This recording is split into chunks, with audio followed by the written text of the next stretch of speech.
Yo,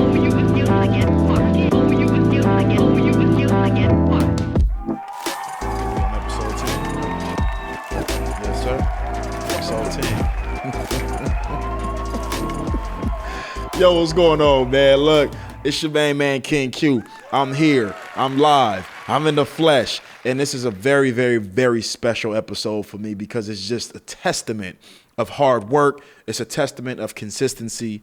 And we've absolutely made it, man. We've made it. We've made it to episode 10. You know what I'm saying? We here. Shout out to my brother, D Visuals, who's been working diligently, been working extremely hard. You know, we've been doing our thing, BV, and you know this is only the beginning. We ain't going nowhere. So y'all better get used to these podcasts, man. Welcome to the Unselfish Behavior Podcast, episode 10. We are diving into a topic that is so needed today. It is so needed in this time, in this chapter, in a lot of people's lives, and I need y'all to tap in. This is one of those type of topics to where you may want to go get a notepad, because guess what? I'm about to be giving y'all some keys, unlike you could get anywhere else. So you know when your main man King Q give you keys, you got to take them, you got to put them in your pocket, you got to apply them, you got to make sure that you ready, locked and loaded and never folded. So understand what I'm saying right now. The topic of the day is staying consistent through laziness and through procrastination. I'm gonna say that again. The topic of the day is staying consistent through laziness and through procrastination. And so what I want to do is, because I know it's a lot of people out there that watch these videos, that watch these clips, that watch these podcasts, and they're looking for specific forms of inspiration that they can apply towards their immediate life. And I get that. And so for this one, believe it or not, I have a lot of people contact me in my DM, in particular on Instagram.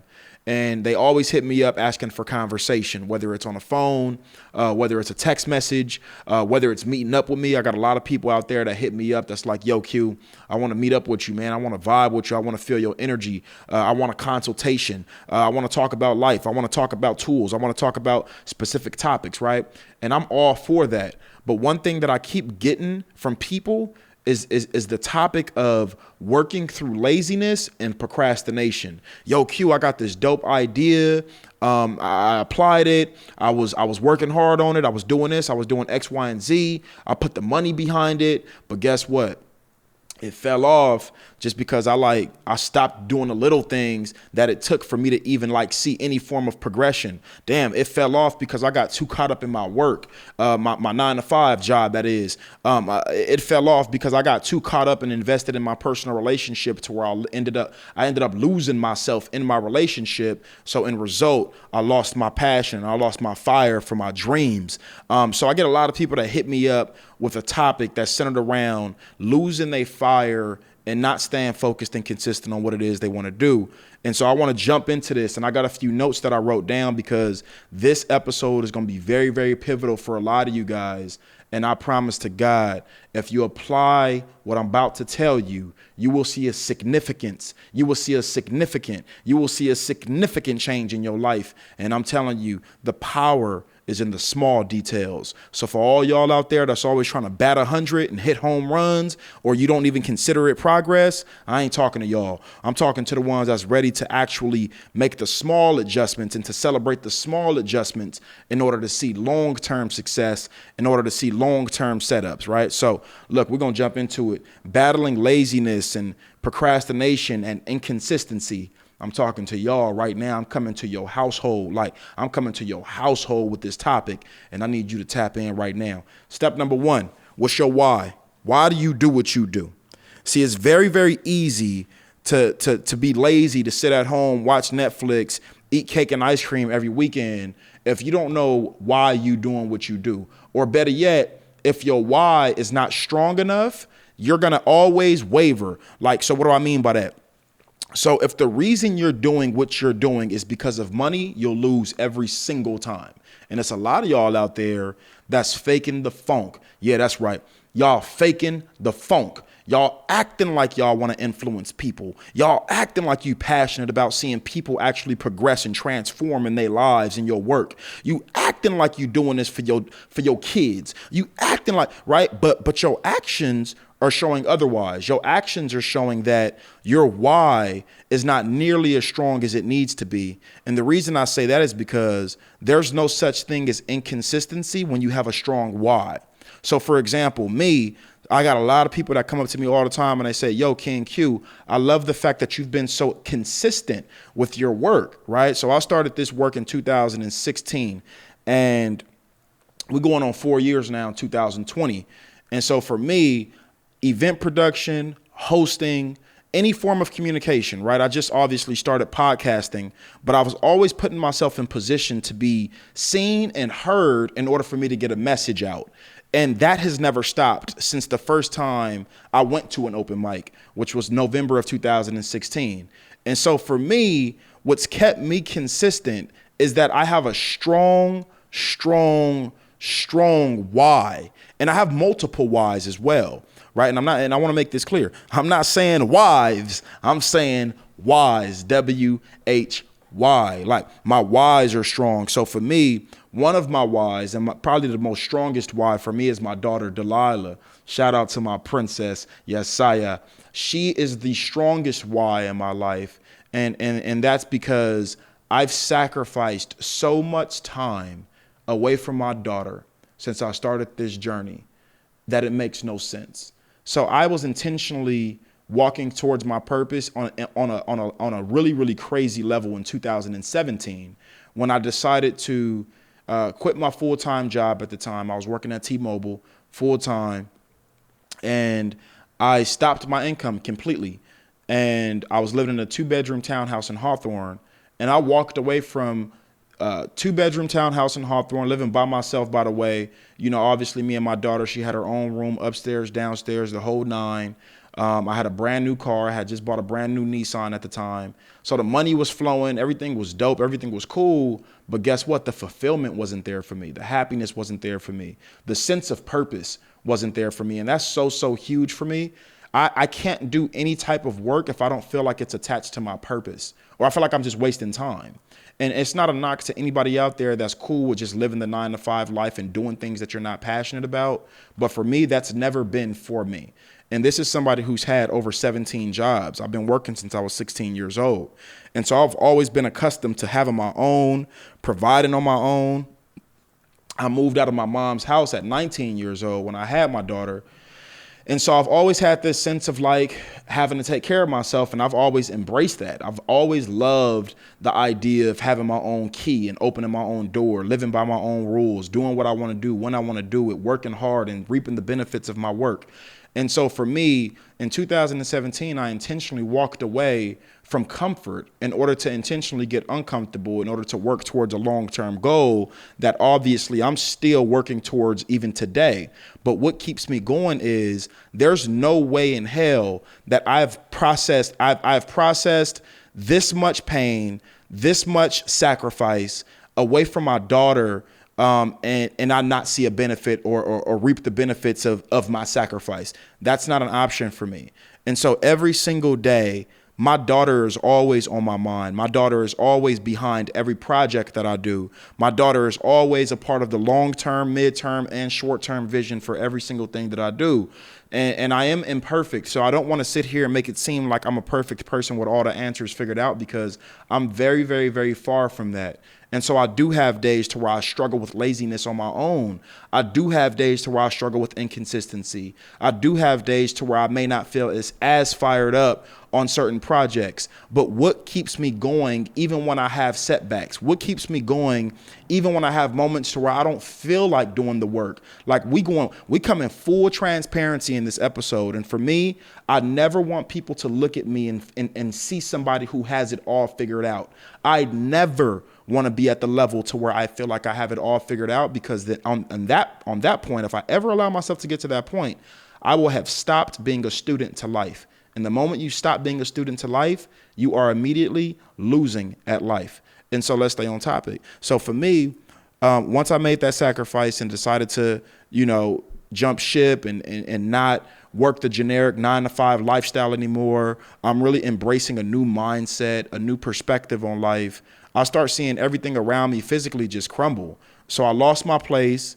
once I quit my job. So I didn't have the income, didn't have a spot, and then I lost my car due to repossession just because I wasn't able to pay the payments, right? So for me, that was like everything just crumbled. Oh, and mind you, my spot where I was living at was directly across the street from the new school we just enrolled my daughter in, me and her mom. And so that was a huge sacrifice for me, because I'm like, yo, I'm really giving up true comfort for these visions that I see in my mind. Like, they were driving me crazy, and they're still there. They've never left. But the vision that I see inside of my mind is probably the second strongest part of my why. There's no way, no way in hell that I am going to allow myself to see the type of things that I see in my mind and not experience them in the physical. It's not happening. It is written. Anybody who knows me, they know that I always say my life is already written. The success, the failures, the downfalls, everything is written already. I know exactly who I am. I know exactly where I'm going. I know exactly what I'm destined for. And so my job is to always be obedient to the resources and to the platforms that bring themselves as opportunities in front of my face. So once an opportunity is brought to me, I always have an option, just like you do, to say no or to say yes to that. And for me, all you're doing is looking at somebody that's saying yes to his opportunities, somebody that's saying yes to his calling, somebody that's not looking at his failures and saying, I'm not worthy or I'm not qualified. How many of us do that? I'm never going to say I'm not qualified to do work just because I don't have the experience in that field.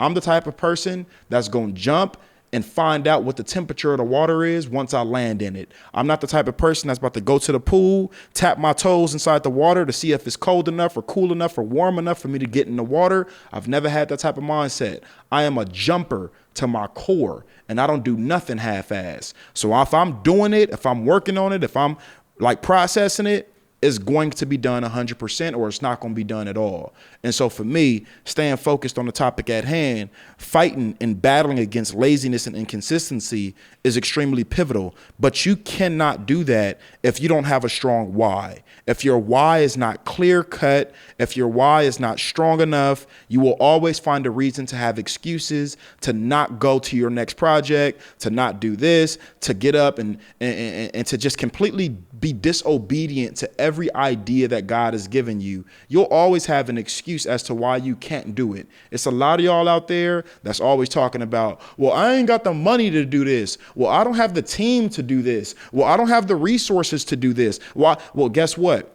This is what sets apart winners from losers. This is what sets apart winners from losers. Winners, they can look at your same exact situation that you sitting at home complaining about, and you know what they'll do? They'll look at all the qualities, aspects, tools, and resources that they do have, even if they're extremely minimal. So it's a lot of y'all that feel like you want to influence people and be more impactful on social media, but you're not doing it because you feel like you don't have the equipment to look presentable. And I'm telling you, that's an excuse. That's an excuse to not do the work. So now you're stalling on your purpose simply because you've convinced yourself in your mind that you have to have a $5,000 camera in order for people to hear you, in order for people to see you. And we all know that that's not truth. We all know that that's not truth. So if your why is not strong enough, you'll always have excuses. So throw them excuses in the trash and figure out what your why is. And once you do that, it's game over. Number 2, we're jumping into it. Can you do it for free? Can you do your work for free? Why is this so pivotal? Well, like, why is this question right here even a part of this topic on the podcast? Can you do it for free? So we're on the topic of laziness and inconsistency. And number 2 on the list as to how you can combat that is, can you do your work for free? Think about that. The thing that you're going around telling the world that you're so passionate about doing, that thing that you say that you love, that thing that you say you constantly thinking about, that thing that you've been game planning for months, right? It's a lot of you guys out there that need to really throw away this idea of feeling like you have to have all the answers figured out before you jump into your project. Guess what? Newsflash, you don't even have to have a quarter of the shit figured out before you jump into it. You need to just move. God will meet you halfway. It's a lot of y'all that feel like you have to have it all figured out. And if it's not making sense logically to your brain, right, then you don't do it. And I'm telling you, that's another form of living an excuse and living a lie that you've created in your mind. Again, life is all about perspective. So you choose what perspective you want to live by. And so let's stay on topic right here, right now.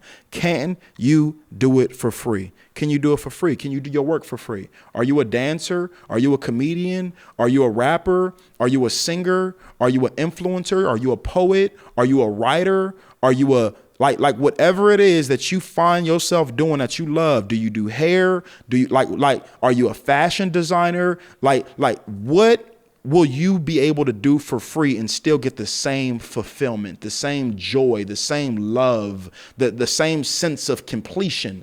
Like is your work fulfilling to the level to where you can see yourself doing it for free and still being happy, still being passionate, still going and telling the world what you're doing? Like if all of the money stopped, would you even still be doing what you're claiming you love? And the answer for a lot of you guys that's watching this right now is no. And so I need you to understand the importance of being real. A lot of you guys are in areas in your life or in fields in your life that you're not even truly passionate about. You just doing it because your mama told you to do it and your daddy told you to do it and your friends told you to do it and you seen your sister do it and you seen your brother do it. So you're just like literally like keeping a cycle moving of like living an inauthentic lifestyle. And I'm telling you right now, that shit needs to stop yesterday. If you don't love what you do genuinely to the point to where you can see yourself doing it for free, stop doing it now. Not in a week, not, oh, let me see if I'm gonna feel different in a month. No, bullshit. Call bullshit on that one. Like, you gotta understand the importance of loving something to the point to where you can see yourself doing it for free. And why do I say for free? Because guess what? If you're doing something for the money, I'm about to break this down for you. I hope y'all paying attention. I hope y'all tuned in. If you're doing something simply because of the money and the money slows down and it stops coming, then what happens to the fire? What happens to the motivation? What happens to you being up late at night?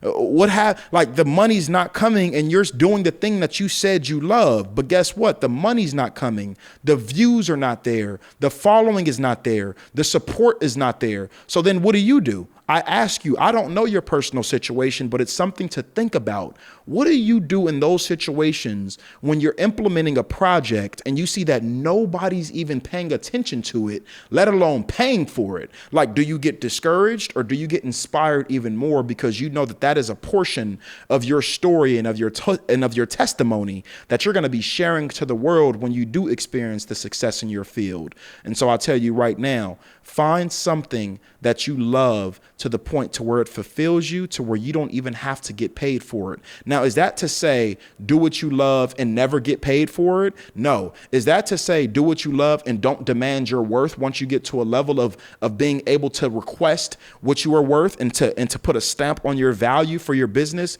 No. Don't get my words twisted. I'm telling you right now, I'm saying your fulfillment should come before your focus on the money. So if you're doing it just because of the money, I'm going to say this one more time, it's going to be very easy for you to be non-motivated, to lose motivation, to lose inspiration in that, because guess what? Rome wasn't built in a day. Any project that you have your eye on, anything that you feel passionate about, and you have all these long-term visions and long-term goals for your project and your idea, and you see yourself on this level and this level, if you just focus on the achievement and you forget about the process, then there's no reason for you to be doing what you're doing. Understand that. Again, a lot of you guys are way too focused on the end goal, the prize, the gift, the success, the standing on a mountaintop with your hands up. You guys are so focused on that image that you forget and you lose out on all of the valuable tools inside of the actual process.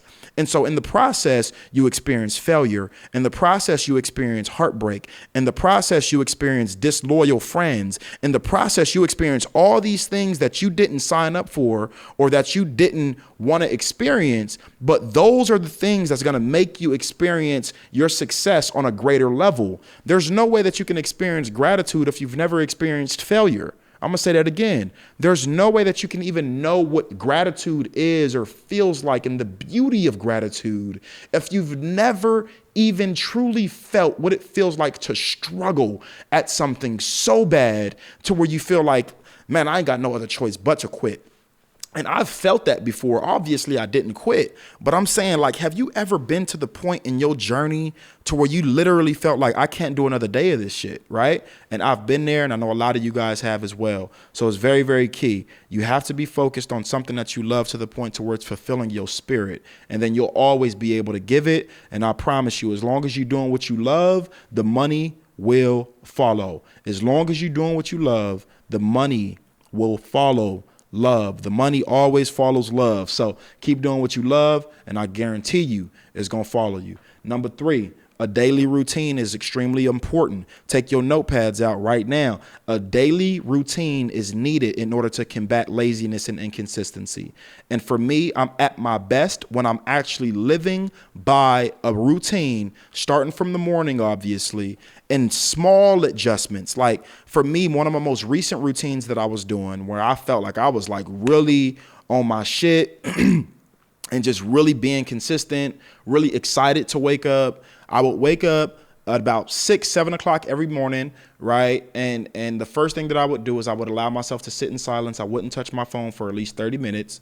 I would get up, sit in silence, not touch my phone for 30 minutes. Then I would go right to my living room floor. I would get a nice little stretch in. I would put on some meditative music or a podcast, probably some Gary V. That's my main man, Gary Vaynerchuk. I'll put on some Gary Vaynerchuk or maybe some E.T., maybe some Michael Todd, depending on how I'm feeling. And I'll put a little something on while I'm getting a good stretch in before I start my day, y'all.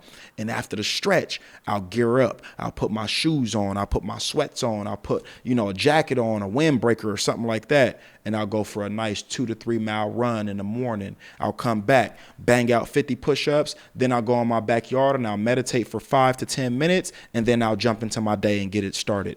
When I tell you, that's the best that I feel like I'm at my absolute best by simply doing those basic, very simple and minimal steps every single morning. And so I tell you, find a routine that works for you. It does not have to be that, but find something that works for you. You know your schedule. You know what works for you. You know what your distractions are. Start telling yourself no more often. How about that? See, a lot of y'all out there are confused on what adjustments to make. And a lot of the adjustments just simply lie in you telling yourself no. Tell yourself no more often, and I guarantee you'll start seeing a huge, huge, huge difference in how you act and responding and experiencing life. I promise to God, it's extremely important. So come up with a routine. Circle of influence is very, very important. This is the 4th one. Circle of influence is very important. Who are you allowing yourself to be around? Who's in your circle? Who's your partner? Who do you call your closest friends? Who are those people you contact when you're feeling down? Who are the people that you share your successes with? Who are the people that you associate with? That is so pivotal. That's super, super, super important because guess what? If you hanging around lazy ass people, uninspired people, people with no sense of purpose, no sense of self-worth, no sense of self-love, and all they doing is complaining and moping about what type of shit that they don't have, and they got everything to say about somebody else, and that energy is transferring to you, and you will subconsciously start picking up other people's bad habits by simply allowing them to be around you. So it's a lot of you guys that need to really, really take a good look and a good, honest look, really, at your circle. Do you have people around you that may not be perfect, but you see the potential and they're working towards their potential? See, that's the thing. A lot of you guys are signing up to be with people and to be around people based off potential. And I don't fully knock potential. It's okay to hang around with somebody who has potential as long as they're working towards becoming their potential. But I'm not hanging around somebody and saying, yo, you would really be great if you did X, Y, and Z, but looking at them every day and they're not doing shit to become X, Y, and Z. Matter of fact, you want them to win more than they even want themselves to win. You cannot be around me. You will not last around me if you're not inspired, if you're not like juiced up and charged up to become a better individual. So I tell you to really focus on the people who you call your friends, the people that's in your circle. See, I only hang with winners. I only surround myself with winners. I only work with winners, people who are passionate about their craft, people who love what they do, people who feel fulfilled, people who treat others with kindness, people who treat people with love, people who have strong family values, core values of like, generosity, loyalty, commitment, trust. I only want to associate myself with really, really good people. There's no such thing as a perfect human being, but as long as you have people around you that have a set of values and morals that they stand on and live by, you good in my book. Let's jump to number 5. Number 5 is encourage negative and positive feedback. I'm going to say that one more time. Always encourage negative and positive feedback. Why is encouraging negative feedback important when you're trying to combat laziness and procrastination? Because if you have people around you that's allowing you to be fucking lazy, then they don't need to be around you. If I'm being lazy and I'm not walking in my purpose and I'm not being committed and I'm not being like diligent in God in this work that I feel as though God has called me to do, and I have friends around me that's allowing me to not walk towards that or to not be my best and to not challenge myself, like if y'all just allowing me to be mediocre, you don't need to be around me. You really need to be intentional with asking for negative feedback just as much as you always want to ask people for positive feedback. See, everything is about balance. So I need to know when I'm fucking up just as well as I need to know when I'm winning. And so for me, a lot of people hit me up and they're like, yo, you doing your thing, you whoop-de-whoop doing this. Yo, tell me a little bit about the last video that I posted. Give me some critique about it. What do you think could have been better in that video? I just dropped a new podcast. What episode did you like? What episode didn't you like? I need that feedback. But guess what? It's a lot of y'all out there that can't even handle negative feedback. like a lot of y'all out there are being pacified, and you've been pacified your whole life to where all you want to do is hear about your accomplishments and hear about your successes and hear about what you're doing great at and hear about all the things that you thriving at. But once somebody wants to give you some negative constructive feedback and criticism, you immediately shun it off as being negative energy. And I'm telling you, when you have people around you that love you and that want to see you win, and you can feel the difference between a hater and somebody who genuinely wants to see you win, you really need to start encouraging your friends to give you negative feedback. Pick the phone up if you just dropped a project and say, yo, buddy, yo, friend, yo, family member, I just dropped a new project. Can you take a look at it and give me some negative feedback? I want to know every single thing in this video that you feel as though was not right, or anything that I felt, or anything that you may feel like could be better. I don't care what it was. I don't care if it was lighting, my wording, communication. Was I too close to the mic? Was I spitting? I don't give a damn what it was, but I need some type of negative feedback in order to give me that balance. Because if I have people around me that's always